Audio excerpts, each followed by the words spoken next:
आखिर वो समय आ ही गया जिसका हम सब भारतीयों को बेसब्री से इंतजार था। फाइनली इसरो ने फिर से एक नया इतिहास रच डाला।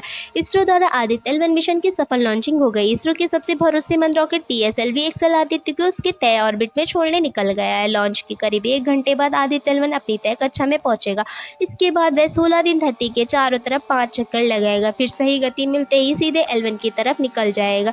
इसरो ने अपने पहले शूर mission PSLV C57 Aditya L1 की लॉन्चिंग श्रीहरिकोटा के सतीश धवन स्पेस सेंटर के दूसरे लॉन्च पैड से 2 सितंबर 2023 को 11:50 पर की है। सबसे पहले जान लीजिए कि इस रॉकेट के बारे में, इसमें है क्या क्या। यह PSLV रॉकेट की 59वीं उड़ान है। PSLV XL वेरिएंट की 25वीं उड़ान है। यह रॉकेट 145.62 फीट ऊंचा है।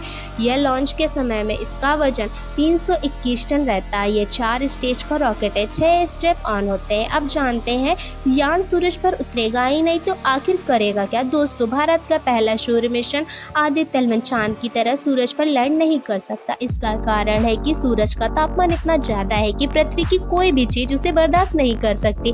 Aditya L1 mission observation class mission है। ये पहली भारतीय अंतरिक्ष आधारित वेधशाला होगी। अब तक जो भी अध्ययन सूरज को लेकर हुए वो सभी दूरबीन की मदद से किए गए। दूरबीन ने कोड ईका नल या नैनीताल के एरियाज जैसे जगहों पर लगी है, लेकिन हमारे पास स्पेस में टेलीस्कोप नहीं है। धरती पर रहकर दूरबीन की मदद से सूरज की सतह को देख पाना मुमकिन नहीं हो पाता। सूरज के वातावरण को सही समझना नहीं जा सकता, जो कि धरती से एकदम अलग है। कोरोना आखिर इतना गर्म क्यों है, इसकी पूरी जानकारी नहीं है। ऐसे तमाम सवाल जिनका जवाब धरती से नहीं मिल सकता, वो अब अंतरिक्ष में जाकर ही मिलेगा। धरती का आदित्ययान L1 पॉइंट पर रहकर सूरज की गतिविधियों पर 24 घंटे निगाहें रखेगा और ग्राउंड स्टेशन पर फोटोग्राफ्स भेजेगा। क्या है L1 पॉइंट? दरअसल सूरज की अपनी ग्रेविटी है और धरती की अपनी ग्रेविटी है। वो स्थान जहाँ पर सूरज और धरती दोनों की ग्रेविटी संतुलित रहती है, उस जगह को लैग्रेंज पॉइंट कहा जाता है। धरती से सूरज की दूरी तकरीबन 10 करोड़ किलोमीटर। इस धरती के बीच 5 लैग्रेंज पॉइंट हैं, जिन्हें L1, L2, L3, L4 और L5 पॉइंट के नाम से जाना जाता है। इनका नाम 18वीं सदी के शताब्दी खगोलीय शास्त्री और कृतज्ञ जोसेफ लुई लैग्रेंज के नाम पर रखा गया। L1, L2, L3 स्थिर नहीं है, इनकी स्थिति बदलती रहती, जबकि L4 और L5 पॉइंट स्थिर है और अपनी स्थिति बदलते नहीं है। L1 इसका पहला पॉइंट है जो धरती से 15 लाख किलोमीटर दूर है। L1 पॉइंट को Lagrangian point, Lagrange point, liberation point या L पॉइंट के नाम पर भी जाना जाता है। क्या है आदित्य L1 का मकसद? सूर्य के आसपास के वायुमंडल का अध्ययन करना, क्रोमोस्फेरिक और कोरोनल हीटिंग की स्टडी करना, प्लेयर्स पर रिसर्च करना, सौर कोरोना की भौतिकी और उसके तापमान को मापना, कोरोनल और कोरोनल लूप प्लाज्मा का निदान करना, इसमें तापमान, वेग और घनत्व की जानकारी निकालना, सूर्य के आसपास की हवा की उत्पत्ति, संरचना और गतिशीलता को जांचना। L1 पॉइंट ही क्यों चुना? L1 एक ऐसा स्थान है जहां से सूर्य की गतिविधियों पर 24 घंटे नजर रखी जा सकती है। ये वो जगह है जहां धरती और सूरज की गुरुत्वाकर्षण के बीच एक बैलेंस बना रहता है।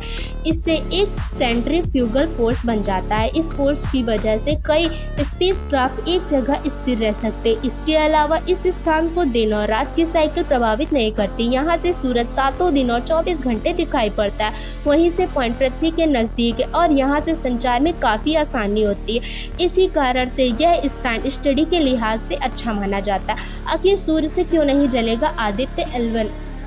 सूर्य की जगह से थोड़ा ऊपर है। फोटोस्फीयर का तापमान करीब 5500 डिग्री सेल्सियस होता है। अगर सूरज के केंद्र के तापमान की बात करें तो यह 1.5 करोड़ डिग्री सेल्सियस के करीब रहता। इतनी ज्यादा तपिश के चलते किसी अंतरिक्षयान का वहां तक पहुंचना संभव ही नहीं है।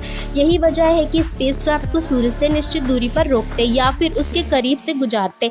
आदित्य L1 को सूरज के इतनी निश्चित दूरी पर तैनात किया जाएगा कि उसे उतनी ही गर्मी लगे जितनी वो सहन कर सके। आदित्य L1 की अपनी यात्रा के दौरान कुल 15 लाख किलोमीटर की दूरी तय करनी होगी। मालूम हो कि आदित्य L1 से 14 करोड़ 85 लाख किलोमीटर दूर धरती के करीब मौजूद रहेगा।